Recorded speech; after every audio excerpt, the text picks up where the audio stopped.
Most mid-career professionals who want to break into climate work are asking the wrong question. And that one mistake is costing them years. In the next 12 minutes, I'll show you what the right question is and what to do once you have the answer. My name is Jose Almanzar, environmental attorney, former field scientist, host of the Green Collar Careers podcast. I've spent 2 years asking environmental professionals one question: how did you actually get here? What I found across dozens of interviews is that almost everyone is thinking about this pivot backwards. Here's what I mean.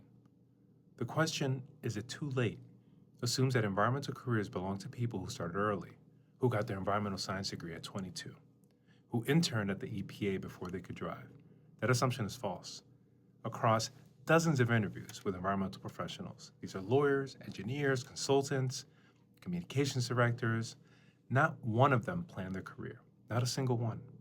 Every person I spoke to found their way into this work through a film they watched, a crisis that hit their community, a job that stopped meaning anything, a poll they couldn't explain and couldn't ignore. The environmental field is not full of people who had it figured out at 22. It's full of people who figured it out at 35, at 42, at 51, and brought everything they had already built with them when they arrived. The question was never whether it's too late. The question is, are you thinking about this correctly? Mark Johnson, for example, he's a senior principal at one of the top environmental consulting firms in the country. 25 years in the industry, he's hired more candidates than he can count. I asked him what he actually looks for when someone walks through the door. He said this: I worry less about skill. I want to know whether this is a good human being. Do they have some integrity? Do they have some sort of moral compass? The hard skill you can teach, those soft skills you can't. And then he said something every mid-career professional needs to hear. Every skill set, finance, communication, law, operations, has a role in the environmental arena. Every single one. He has economists on staff whose entire job is to build financial models for environmental remediation projects. They don't know the science. They don't need to. Their job is to know numbers. The bottom line is this: the environmental field does not lack expertise. It lacks people with the right values who are willing to point what they already have at what matters. Dana Geller. I interviewed her recently. She's a director of marketing and communications for the Nature Conservancy in New York. Before TNC, she was a senior vice president in pharmaceutical communications. When she walked into TNC, nobody asked her to become a conservation scientist. They asked her to do exactly what she had already done. Here's what she told me. The environmental world doesn't lack expertise. It lacks translation. They have PhDs, they have scientists. What they need is someone who can explain why that work matters to people who aren't scientists. She called her core skill storytelling muscle. She used them in pharma to make oncology understandable to patients. She uses them at TNC to make coastal restoration understandable to New Yorkers. Same muscle, different cause. If you've spent years making complex things simple in any industry, that skill is desperately needed here. You don't need to start over. You need to point what you have in a new direction. Lauren Solano, she's the CEO of Propel Careers. She spent 15 years helping professionals find meaningful work. She describes something she sees over and over again.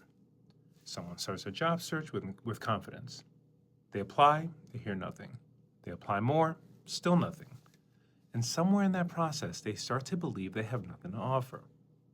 She sat across from talented professionals who looked her in the eye and said, I have no skill, Lauren.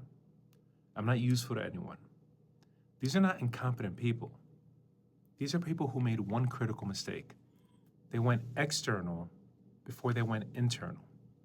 They looked at job descriptions to figure out who they are instead of knowing who they are and then finding where they fit. So here's the correction. Before you apply to a single job, before you update your LinkedIn, before you reach out to anyone, do your inventory first. What have you actually built? What do people come to you for? What sits beneath your job title that you've never bothered to name? The answer to that question is more valuable than any job description, I promise you. Now let's make this concrete. Yvonne Norman was a civil litigator for 14 years. She was in personal injury, handling private practice work. By every measure, a successful person. She completely burned out. She reached out to me a few years ago. She wanted to pivot into the environmental law space, but she had no environmental background. No coursework in law school or undergrad. She had no environmental clients, nothing. I told her something she didn't believe. I said, within a year, you can become an environmental law expert, even if you know nothing about it today. She thought I was being kind. I wasn't. I was running her inventory for her. 14 years of litigation is 14 years of translating complex facts into complex arguments, 14 years of managing adversarial relationships, of reading technical documents and understanding what they mean. Litigation is litigation. The issues change, but the skill doesn't. What Yvonne was missing was not environmental knowledge. She was missing the confidence to claim an identity she hadn't earned yet, in the conventional sense. So here's what she did, on my recommendation. She joined the New York State Bar Association's environmental law section. She co-authored an article on extreme heat and environmental justice communities. She attended conferences. She built a network of environmental attorneys who knew her name. Then she showed up to things, and she showed up before she was even ready. And within a year, she landed at the Sabin Center for Climate Change Law at Columbia University, one of the nation's leading climate law institutions. She didn't wait until she felt ready. She decided, and then she acted like it. That's the move, not the degree, not the certification, not the internship, but the decision. Now, figuring out where your specific skills and background fit in the green economy, this is the hardest part of the pivot. That's why I built a Green Pivot Map. It's a free 90-day framework for mid-career professionals who feel called to this work but don't know where to start. It walks you through the first moves regardless of whether you're in law, finance, communications, engineering, or something else. The link is in the descriptions. It's pinned in the comments, and it's free. Grab it.